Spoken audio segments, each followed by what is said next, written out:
All right. One of the famous questions in regard to the Hagaddah is why is only once Moshe Rabbeinu's name is mentioned, and even there, it's not. It doesn't play a central role. So why is it that there is no emphasis on Moshe's role in the Hagaddah regarding Yetzias Mitzrayim, regarding the Exodus from Egypt?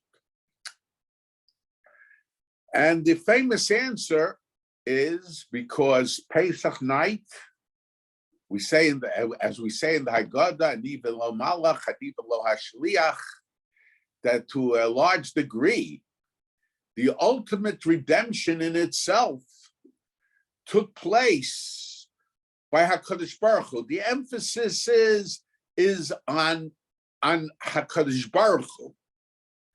And so because of that, to a certain degree, Moshe is hidden in the Hagaddah. He was only the Shliach. He was the messenger.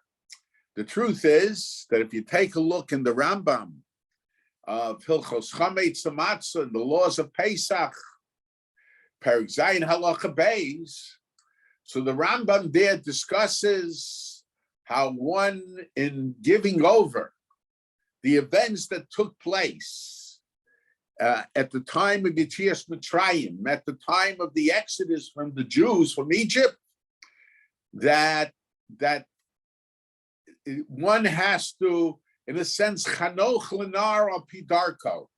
You have to take in mind who you are telling over what is being said. And he says that when you deal with the Ben Chacham, when you deal with the Ben Rasha, when you deal with the child who is somewhat the child who is somewhat limited, the Sheni Odei Elisho or the Tam, so you have to say Lefi Daito Shel Ben Avid Lamdo, in accordance with his intelligence, with his maturity and his knowledge. You explain it. Ketzad. If he was young or not so smart. Omer lo b'ni kulanu hayinu avadim. We were all slaves. Kamo shivchazu, like this maidservant. Or kamo eved zeh, or like this servant, this slave. Mitzrayim. We were all like them in Egypt, even though there's certainly a big difference. But in conveying it to the children, you have to bear in mind who you're talking to. So, over Laila Hazeh, and on this night, Pada Sanu HaKadosh Baruch Hu v'yotzienu l'cheres. HaKadosh Baruch Hu redeemed us and took us out to freedom. The imhaya haben gadol v'chacham, but if the child was already a gadol, reached the age of maturity, v'chacham, and he's wise, modio mashira lanu b'mitzrayim. So we have to give him a detailed account of what happened in Egypt. The nisim shenasa lanu de Moshe Rabbeinu, and the miracles that were done through Moshe Rabbeinu. Hakol lefi daito shel ben. So you see the Rambam in discussing Zikaron Yetzias Mitzrayim and telling over the events that took place in Egypt. He does mention Moshe Rabbeinu.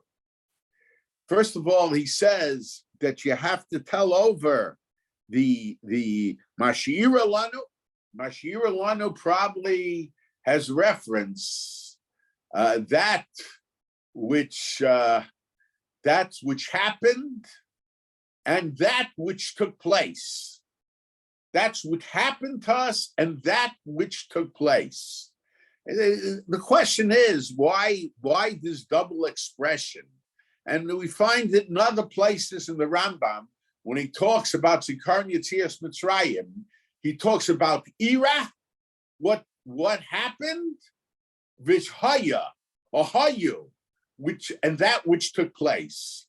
And the simple explanation why there's two, this is just a side point, but the simple explanation why there are two terminologies used is because of what the Rambam says later on, that it's important.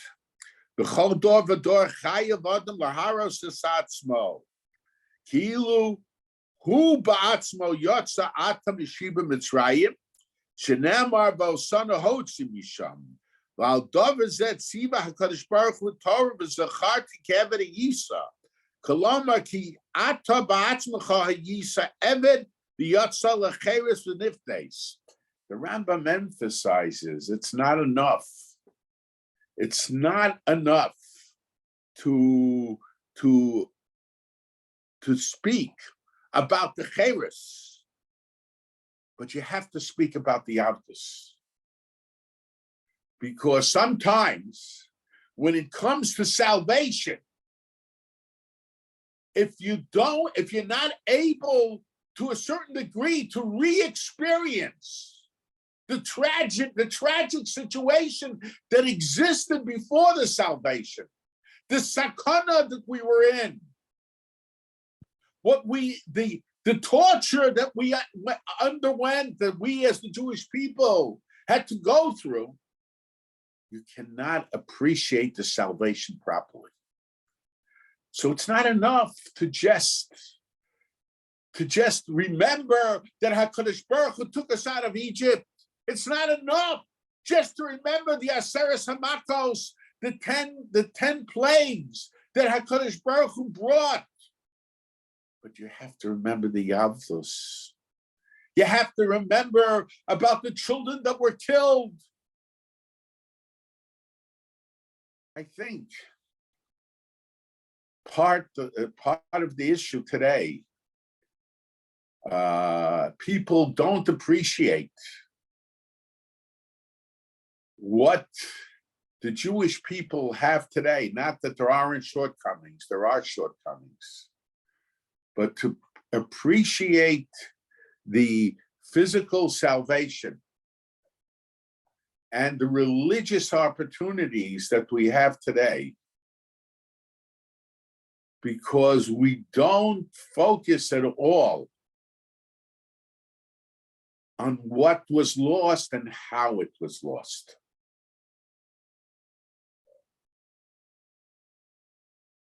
I know when I was a young boy,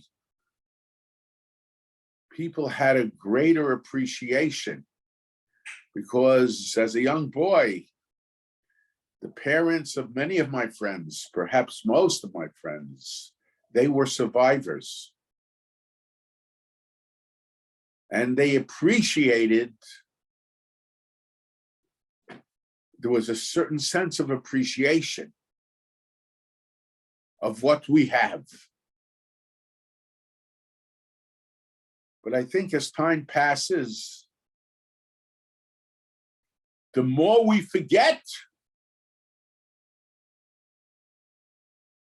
the more we underestimate what we got. And I think Ira has reference to the tragic circumstances, what happened, the slavery.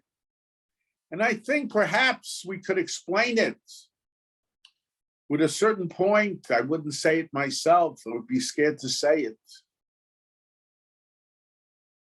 But something that the Nesivos says in his Perush Anecha Palgei Mayim regarding the pasuk Lo mipi elyon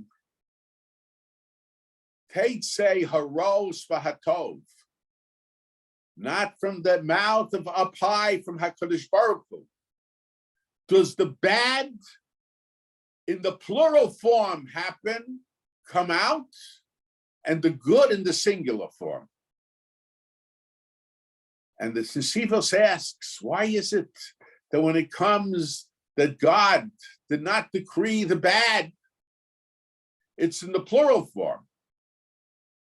And when it comes to the good,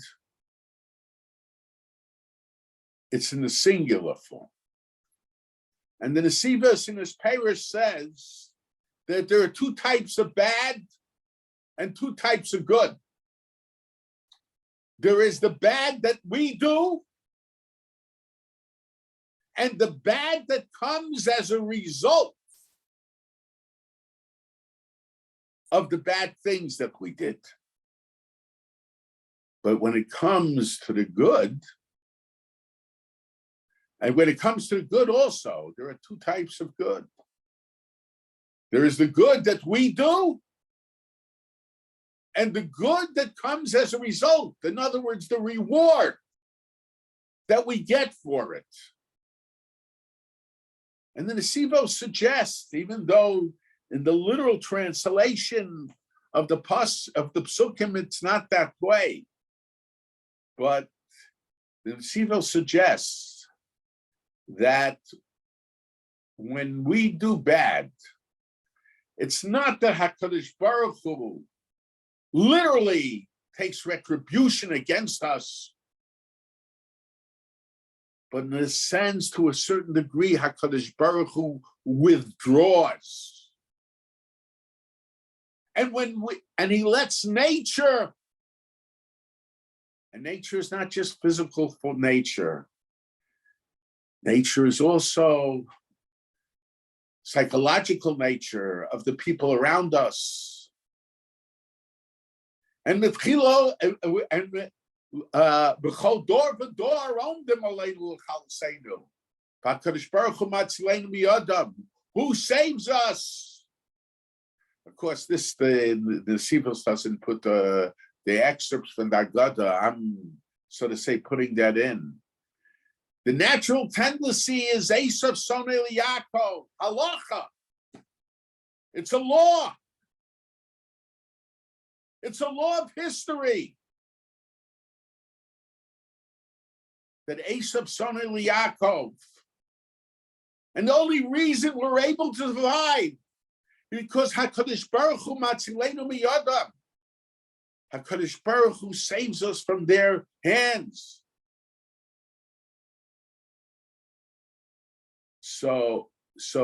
But the punishment, the bad, so the punishment that takes place is not because HaKadosh Baruch Hu directly brings it upon us, but HaKadosh Baruch Hu to a certain degree withdraws. And when HaKadosh Baruch Hu withdraws, so then the Esav son of Yaakov, B'chol dor v'dor omdim aleinu l'chalseinu. Nature takes its course, and the tragedy that overtakes us happens not because God did not force us to do bad. Lo mipiel yom teitze haros vatov. And God does not punish us in this world. He just allows for tragic circumstances. He doesn't interfere to the same degree he would otherwise, when tragic circumstances would naturally overtake us. So I think Dvarim She'iru that happened, those are the tragic circumstances that came because of the way we acted. But so lo mipiel yom teitza haros in the plural form. The bad that we did and the bad that resulted from what we did was not dictated by God. The bad that we did, we chose to do. And the tragic circumstances that came as a result of that was because to a certain degree, God withdrew. But when it comes to the tovos, when it comes to the good, God doesn't force us to do good. We choose to be good. Freedom of will. But the reward does come from God. So lo mipi elyon teitze hatov. One type of good does not come from God. That's the good that we do, that we chose to do. But the other good, the reward, the result of the good that we did, that comes from HaKadosh Baruch Hu. That comes from the mouth of God, so to say, from the dictation of God. So that's why the Rambam says both things. But asanu hotzimisham. So the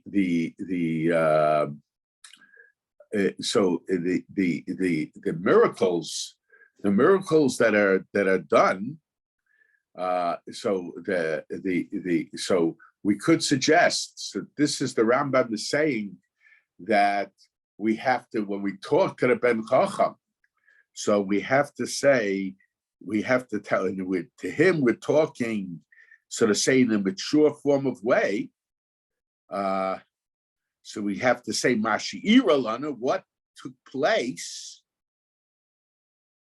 to us in Egypt, V'nisim Shenasa Lanu, and the miracles that were done for us, Al Yedei Moshe Rabbeinu, through Moshe Rabbeinu. But the answer, so we see that the Rambam does give Moshe Rabbeinu a significant role. Gives Moshe Rabbeinu a significant role when it comes to talking about the miracles that were done, the salvation that we had in Egypt. Yet in our Hagaddah, we don't mention it. So that seems to go directly against the popular answer that the reason there is no emphasis about Moshe Rabbeinu in the Hagaddah is because we want to emphasize, and even though Malach Hanivalo Hashaliach, it was I, God, who redeemed you. Not an angel, and not a shliach, and not a messenger or an agent. But the Rambam says the miracles were done through Moshe Rabbeinu. How we can understand that? But I think it's a very simple answer that it depends who you're talking to. When you're talking to a Ben Chacham understands the idea that Moshe Rabbeinu was only the agent of HaKadosh Baruch Hu.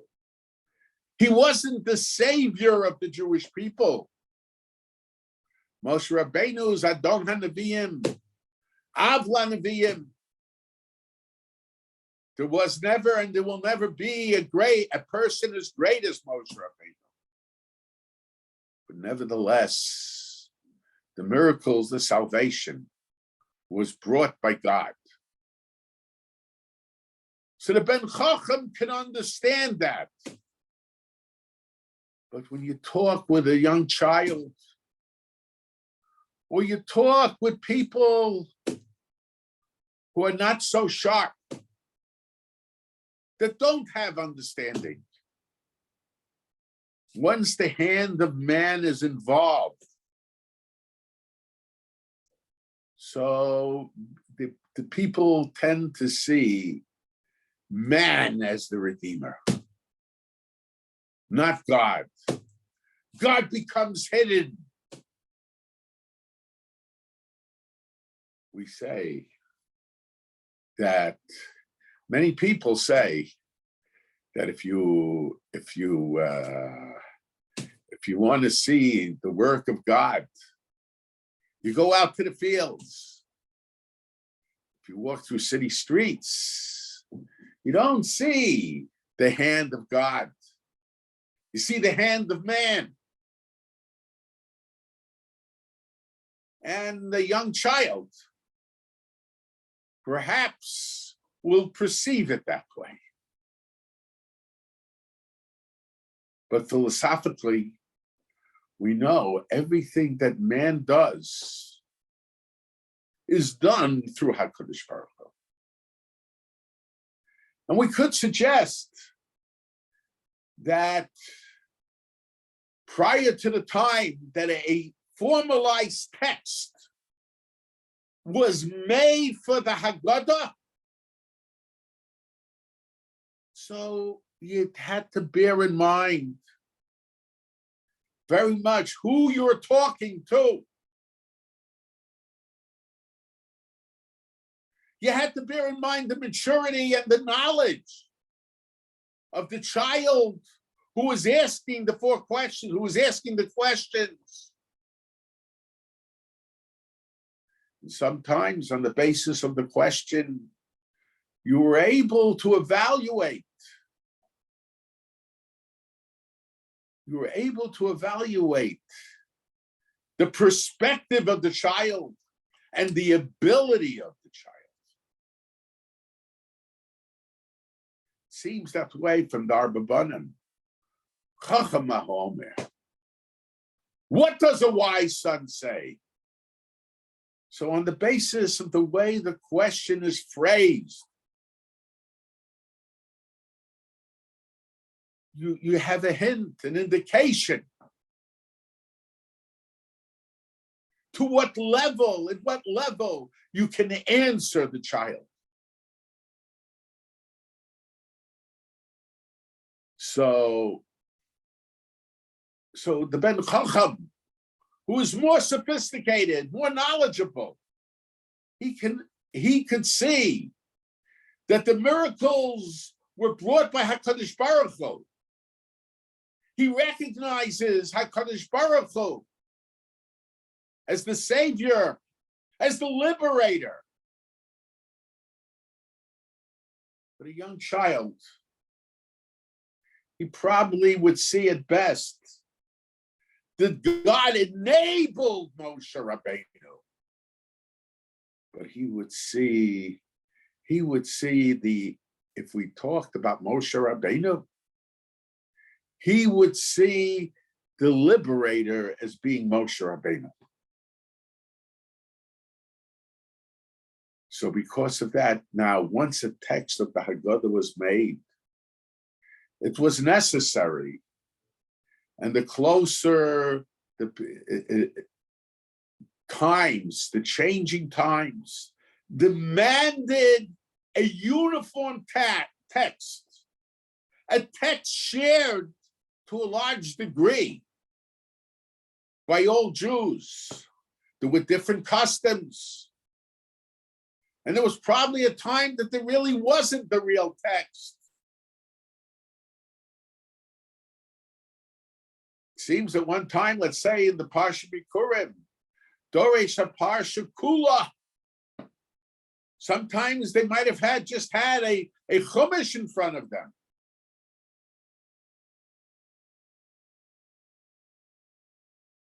So and of course they said the drashos on it, and to a large degree, there wasn't the real text of the Hagaddah. But as time passed by, there was a need for a uniform text. This was true in regard to the brachas. Sometimes the Gemara mentions, let's say in regard to Modim the Rabbanan, different nuschos. When the Chazar Sashatz, when the Chazan comes to Modim, what to recite. And the Gemara says, and now we put all these three responses together because there was a need for a uniform text. And probably the same is true, and probably with additional reasons. The same is true about the Hagaddah.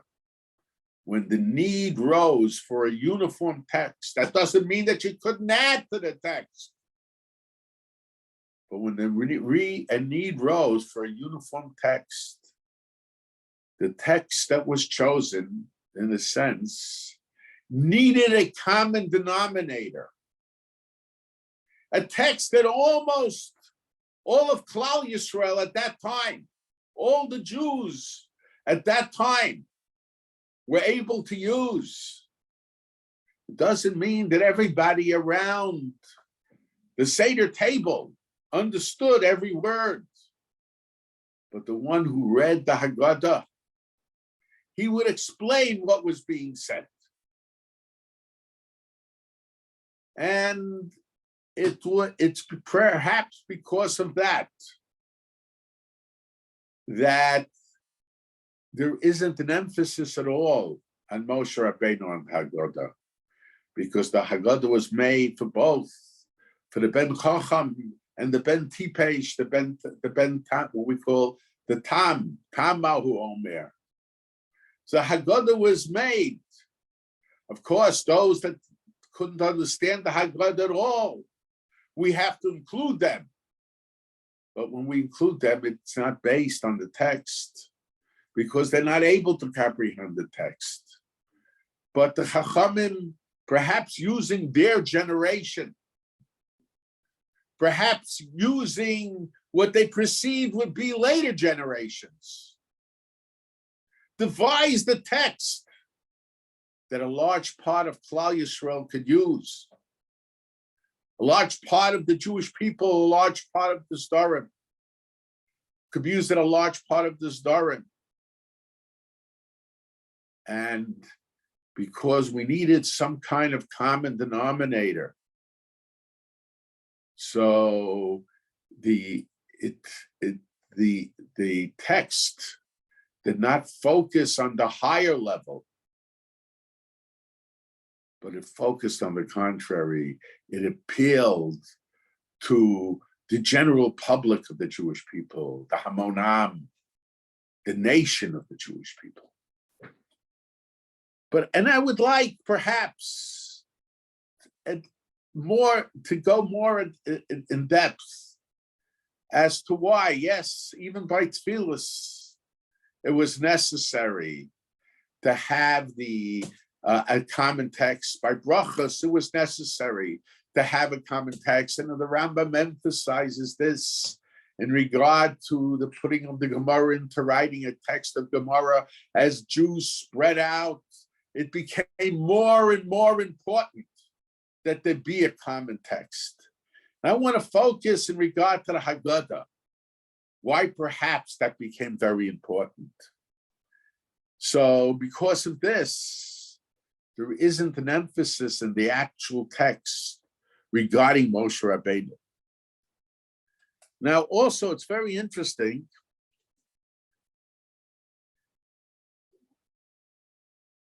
that in the Hagaddah, we say, "B'chol dor v'dor chayav adam liros esatzmo kili yotzim mitzrayim," in every generation. And our Hagaddah, we mentioned two psukim. One pasuk is "V'igara talavincha bayamohu leimor b'avzah sa Hashem li b'tzeisim Mitzrayim." Because of this, God took me out of the land of Egypt. But the Gemara says that we have to say the pasuk "V'osanu hotzi misham," and He took us out of the land of Egypt. And in our Hagaddah, we mentioned both psukim. However, if you take a look at the Rambam only mentions the pasuk of "V'osanu hotzi misham." And the question is, why does the Rambam emphasize V'osanu hotzi misham? Yes, in regard to the Arba Banim, in regard to the Ben Rasha, in regard to the Sheni Yodei Elisha. So the Igara Tolavincha is mentioned. And also in Yachol Meirish Chodesh, reference is made to that pasuk. But in the other places, the Rambam focuses on the pasuk V'osanu hotzi misham.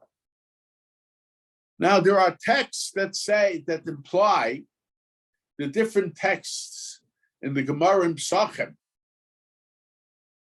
whether V'igara Tolavincha is mentioned at all. If we say in the Mishnah that V'igara Tolavincha is not mentioned, so we understand why. To a certain degree, we understand why only we say V'osanu hotzi misham, because the Mishnah doesn't mention V'igara Tolavincha.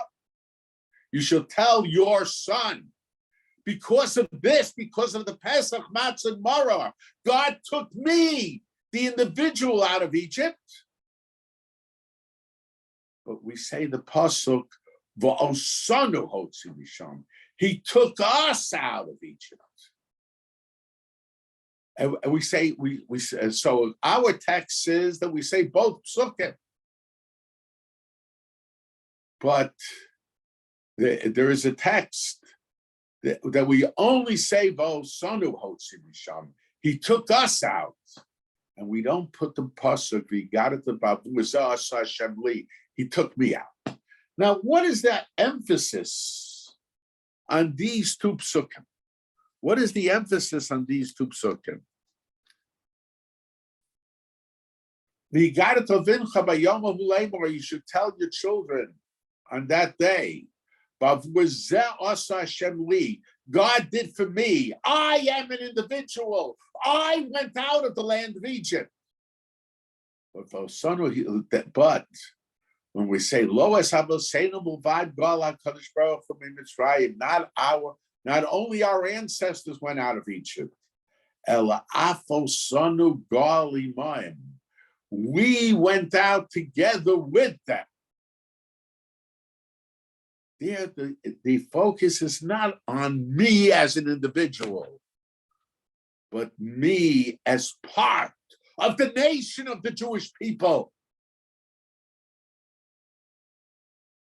So the question is, so in other words, Pesach at night, we have to focus on two things, according to our text. One hand is, I went out of the land of Egypt. And certainly, but there is also a focus on, you have to see that the whole Jewish people went out of the land of Egypt. All the people of this generation, and together with the Jewish people of the generation of the Exodus. And I would suggest not just that generation, but to a certain degree of all the generations of the Jewish people.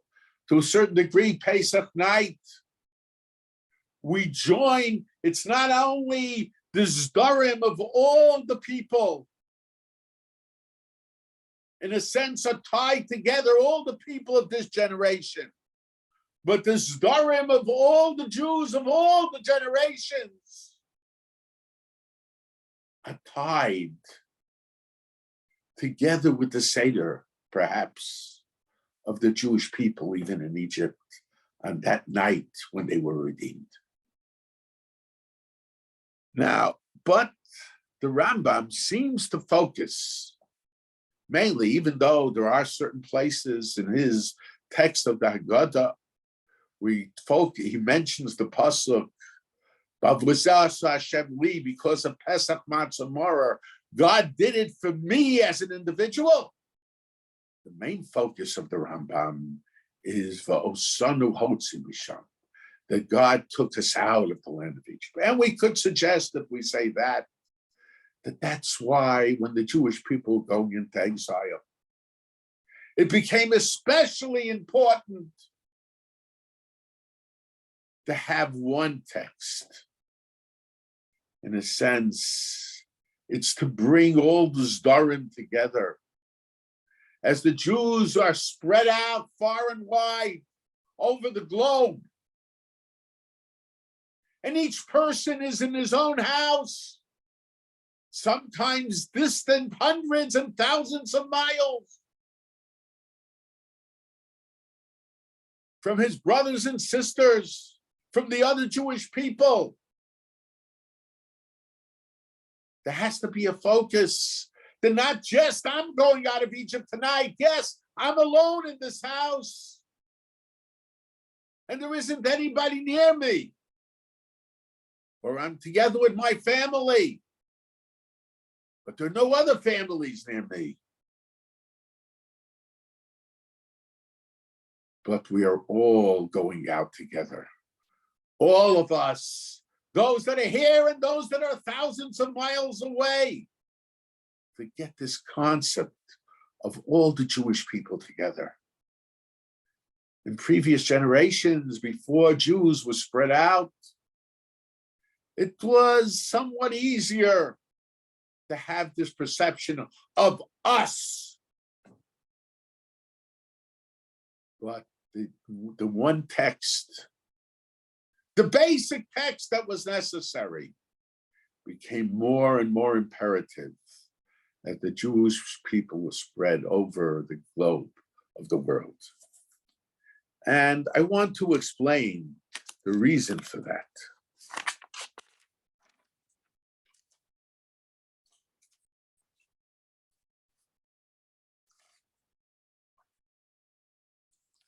I think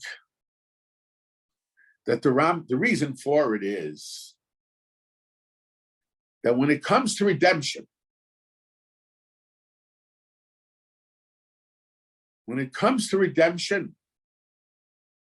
so there can only be redemption for the individual, true redemption. There can only be true redemption for the individual if there is redemption for the nation, for the people. There were always individuals that somehow managed to escape. But escaping is not a redemption. In a sense, until there is a full redemption for the Jewish people, today, and in those days, an individual or a group that would escape, they were like a prisoner who escapes from prison. You're not really free. You're constantly on the run.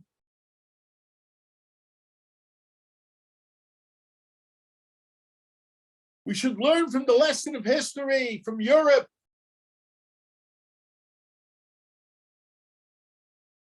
The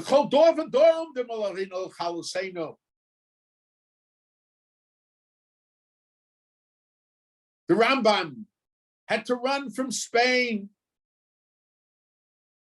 He ran to Africa. It's not clear why. He ran to Eretz Yisrael. Even in Eretz Yisrael, he had to run to Egypt. He was constantly on the run. When he came to Eretz Yisrael, in his writings, it seems that he felt that he was no longer in danger. But shortly afterwards, he had to flee to Egypt. My uncle mentions that my grandfather would say, what was the heter of the Rambam? To go down to Egypt. After all, there is a halacha that one is not allowed, certainly from Eretz Yisrael, to go down to Egypt. And all kinds of answers are suggested. And my grandfather said there was simple sakonas nefashos. And historically, that seems to be the case, because there were those that were trying, wherever the Rambam went, we're trying to incite the Muslim authorities against the Rambam. And they identified him, of course, falsely, with accusations that were considered a capital offense in Muslim countries.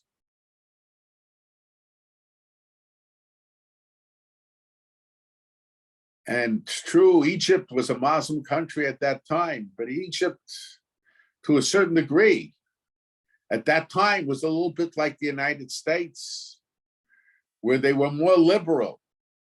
And especially if somebody had special skills that could be used by the royal house of Egypt, So they were welcomed in Egypt. So we're constantly on the run. So even an individual who escapes, and even if momentarily he thinks he's in a safe place,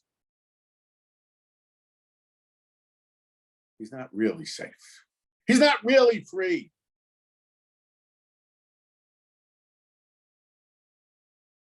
The true gula, the true redemption for the individual, can only come when there is a true redemption for everybody else.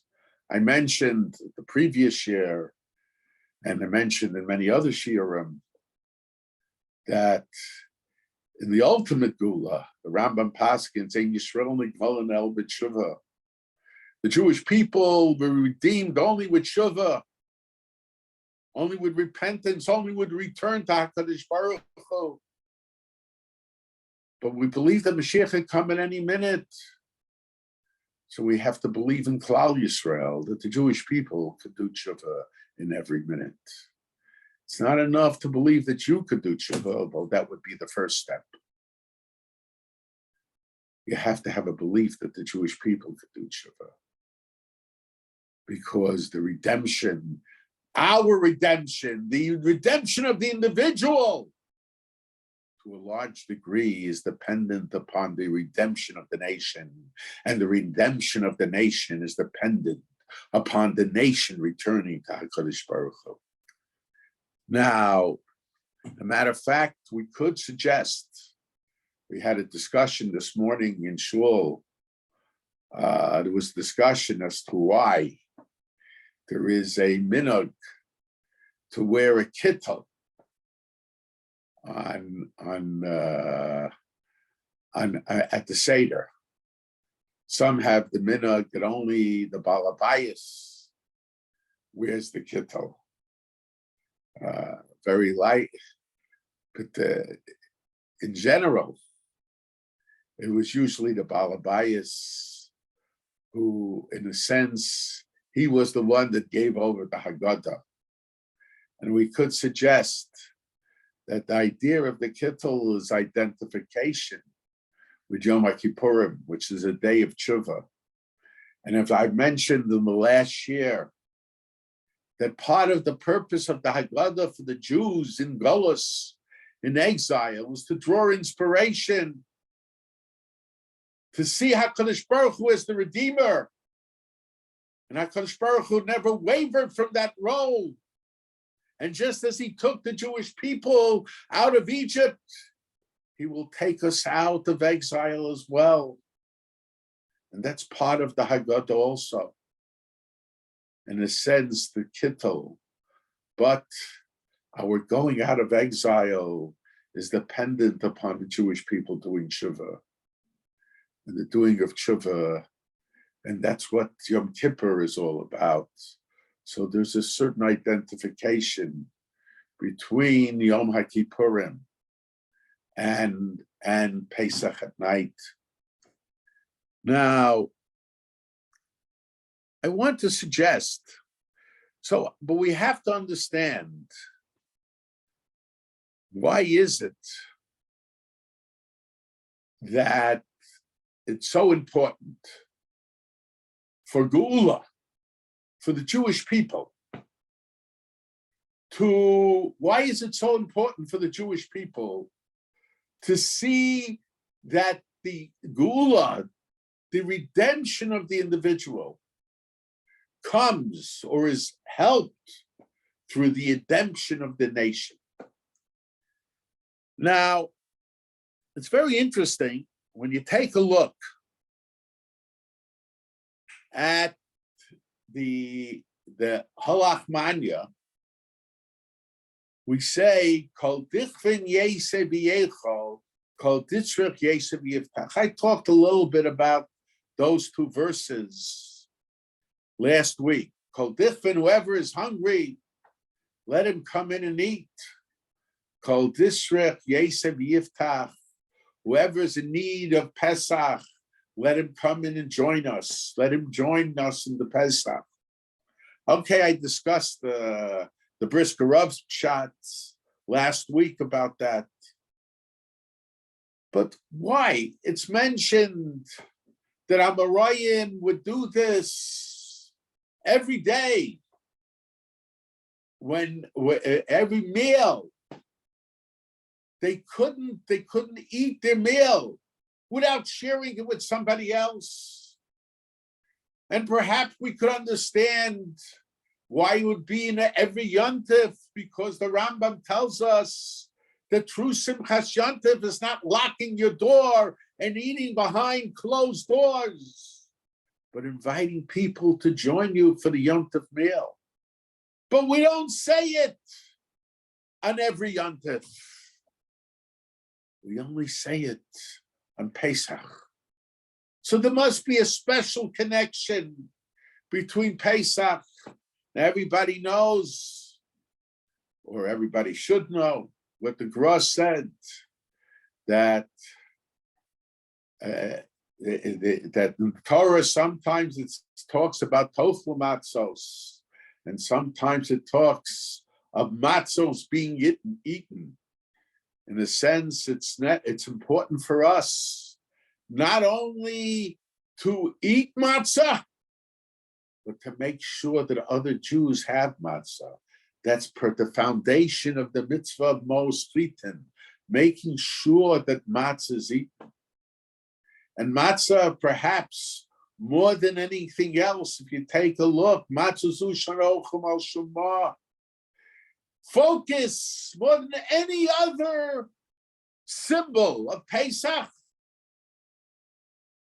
Focus on the redemption that took place very quickly. So we have to understand that it's important for us to experience redemption together with the other Jewish people. Because to a large degree, our redemption is dependent upon the redemption of the Jewish people. Now, there's a very interesting Zohar. The Zohar says, I had suggested this at one time, and then somebody told me that the same thought is mentioned in the Zohar, that the three regalim, Pesach, Shavuos, and Sukkot, correspond with the three Avos. Pesach is the holiday of Avram. Shavuos is the holiday of Yitzchak. Sukkot is the holiday of Yaakov. Sukkot being the holiday of Yaakov because Sukkot, I think, corresponds with the traveling in the desert, in the Chutz La'aretz. And Yaakov, as an Av of Klal Yisrael, he's traveling, and he goes down to Egypt. Even after he became an Av of Klal Yisrael, he is identified with Chutz La'aretz. The Sukkah is the symbol of Chutz La'aretz. Shmini Atzeres, the day after Sukkot, we go from our temporary dwelling into our permanent dwelling. To a large degree, I understand it, and I've mentioned it before, that commemorates the Jewish people entering Eretz Yisrael. And the Jewish people entering Eretz Yisrael, that's our Diras Kva, not our Diras Aroi. That's our permanent dwelling, not our temporary dwelling. And Yaakov was the Av who, as a father of the Jewish people, was in Eretz Yisrael. He was in the land of Israel. He was Shmini Atzeres, but he was also in Chutz La'aretz. He was traveling outside the land of Eretz Yisrael. Yitzchak was tied to the Mizbeach that represents the Naaseh and Ishma. He tied himself to the altar as we tied ourselves to HaKadosh Baruch Hu. We gave ourselves to HaKadosh Baruch Hu at Matan Torah.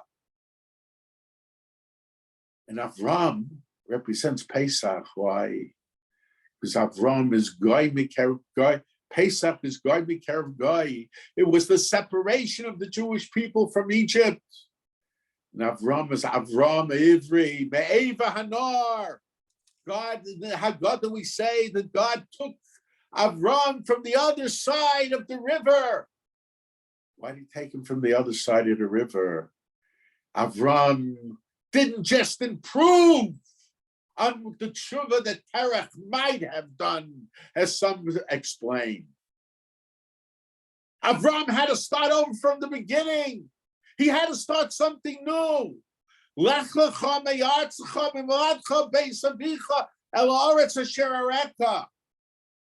very interesting. The pasuk says, go from your homeland, and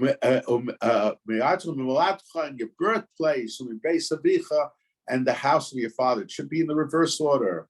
First you leave your house, then you leave your city, then you leave your country. But that's as far as the physical leaving. But as far as the psychological leaving, a person forgets about his country first, then he forgets about his city, and ultimately he can't forget about his home. Avram had to break off. He had to start something new, not to have anything to do with his past. It wasn't just a physical leaving. There had to be a psychological leaving also. Goy Mikerev Goy, he had to separate himself. And he takes Lot with him because he thinks he's able to inspire Lot. But ultimately, Vayipared Ishmi Alachiv, he separates himself from Lot. And then he's able to have the bris milah. Then he's able to be the father of Klal Yisrael. Then his name is changed from Avram to Avraham. Because it's separation. We have to separate ourselves. And that's what Pesach is about. It's very interesting that it's brought down in the time of the Gonim, in some of the Piyutim. It's brought down that the three matzahs we have at the Seder corresponds with the three mizbechos that Avram Avinu made, Parshas Lech Lecha. And Reb Chaim would ask a question because Reb Chaim changed his father's minhag. His father's minhag was like the Shulchan Aruch to have three matzahs, and Reb Chaim would have only two matzahs, like the Rambam Shita and like the Graz Shita. And the question was, there were those that raised the question. Reb Simcha Zelig, the Dayan Brisk, he says, look, it's brought down from the time of the Gonim that the three matzahs correspond with the three mizbechos. Reb Chaim said to him, the Avram actually made four mizbechos. He made the mizbech for the Akedah also. That he put Yitzchak on top of it. Why is it that the matzos only represent the three mizbechos? What about the fourth mizbech? And I think the answer is, Rambam points out, it's brought down in Medrashim and in the Gemara, that where Avram made the mizbech, that Akedah took place, Adam Arishon made a mizbech there, Cain Behevel made a mizbech there, Noach made a mizbech there. Of course, when we separate ourselves, it's not that we don't identify with mankind. The Beis Hamikdash has to be a mizbech, has to be a place of tefillah for all nations, not chas v'shalom that they worship in their way, but they have to follow. It's to recognize the God of Israel.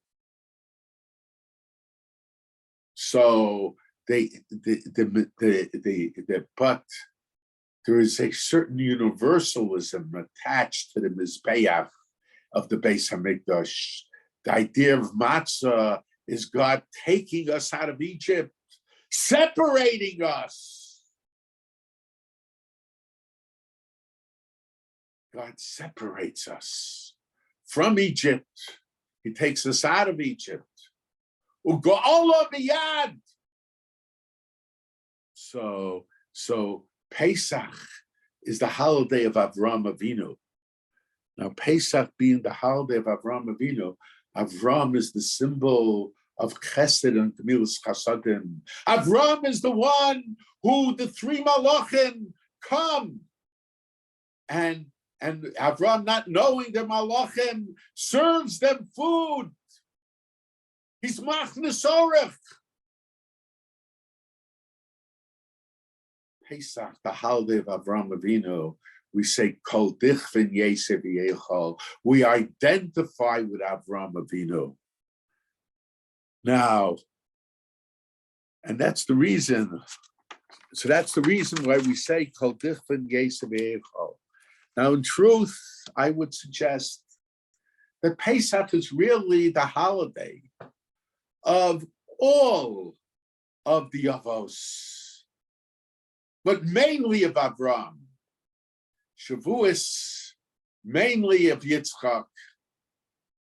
Sukkot, mainly of Yaakov.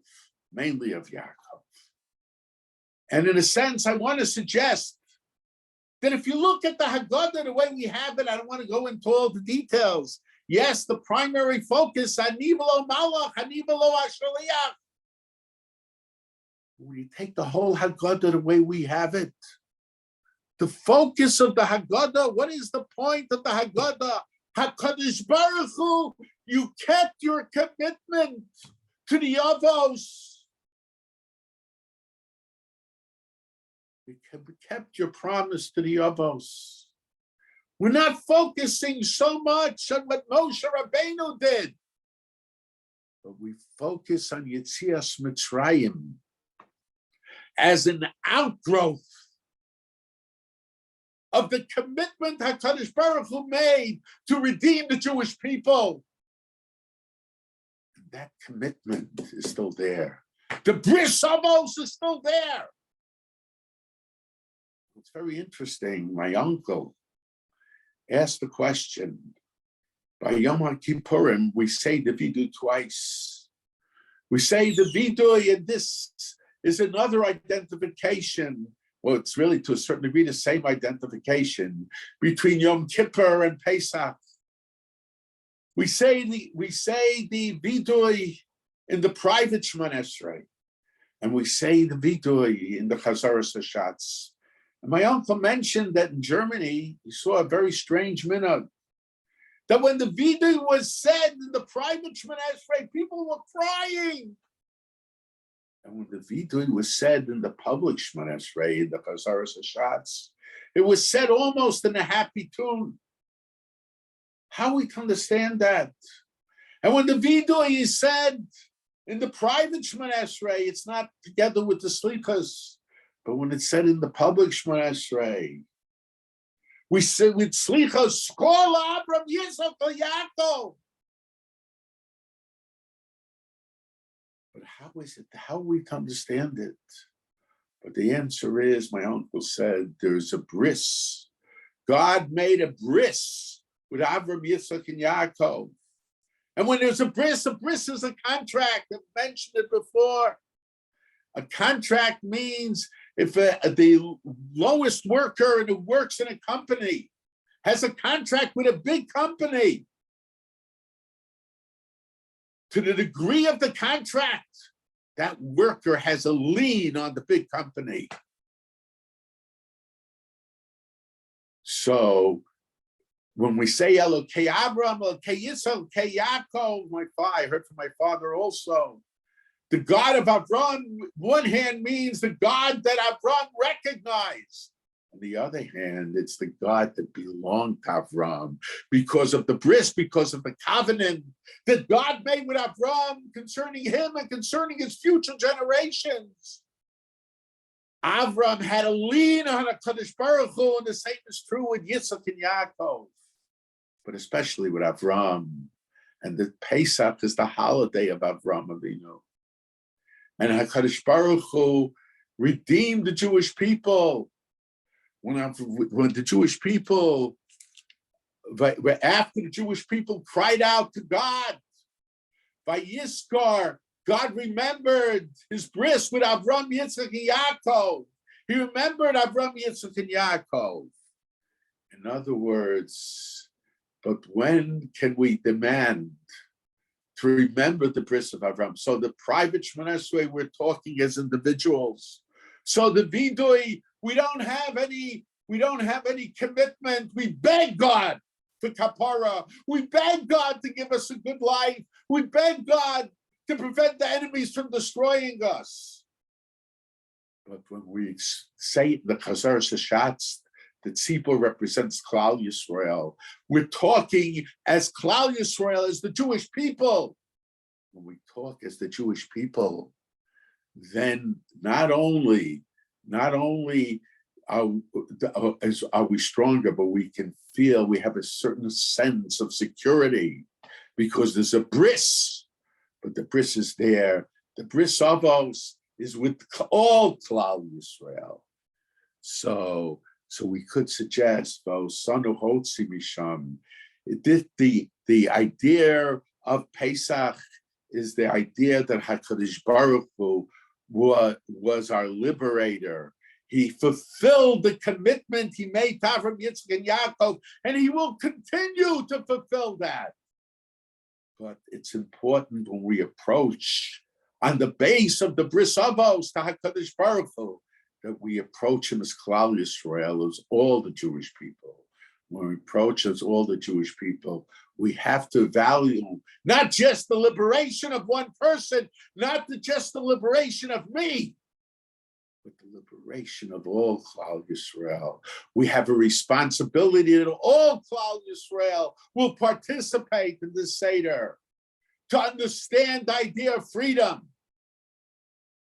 Because it's through that understanding of freedom that we have an appreciation of the Gula that took place and looking forward to the Gula that will take place.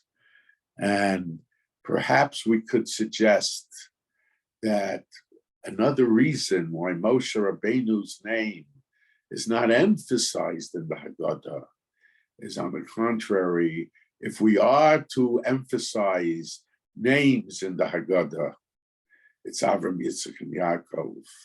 We're emphasizing about HaKadosh Baruch Hu. Yes, it was through Moshe Rabbeinu that it was done, but it's the bris that HaKadosh Baruch Hu made with the Avos, with the patriarchs, that was fulfilled with Yetzias Mitzrayim, and that continued the Chol Dor V'Dor Omdim L'Chalosenu, that they're coming to destroy it. The HaKadosh Baruch Hu Matzilenu B'Yadam. And ultimately, we look forward to all Klal Yisrael in the Bris Ha'avos, as a result of the Bris Ha'avos, that will be redeemed. For no Chalsham and Hasvachim and Psachem, Ashiargir Damim Al Kim Isbechacha L'Ratzon. And it's with that knowledge that we say the Hagaddah on Pesach.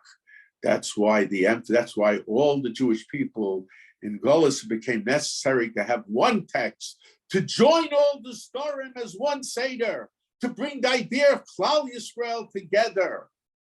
And if somebody thinks that he's not part of Klal Yisrael, it's Hotzi Atzum in a Klal, he would never have been redeemed.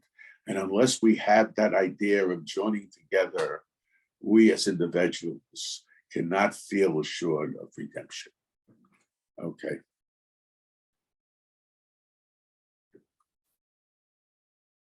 Okay, so if anyone has a question, please put it in the chat.